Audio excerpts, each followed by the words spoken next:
আলু দিয়ে কীভাবে সরিষা বাটা দিয়ে রান্না করবো তা আমি আপনাদের কাছে দেখাবো।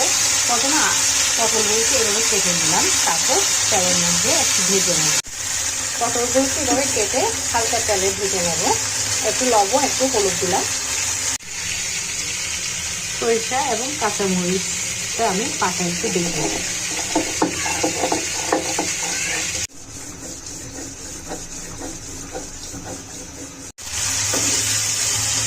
এরপরে আলুগুলো দিয়ে দিলাম।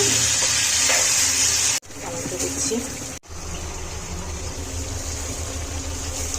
সরিষার বাটাগুলো দিয়ে দিলাম। ওখানের মধ্যে আমি কাঁচামরিচ, পেঁয়াজ, রসুন আর আদা সবকিছু একসাথে বেটে নিয়েছি। দেখুন বন্ধুরা, খুব সুন্দর একটা কালার এসছে। এটা আপনারা আপনাদের ঘরের জন্য ট্রাই করতে পারেন, পটলে কিভাবে সরিষা বাটা দিয়ে রান্না করতে হয়।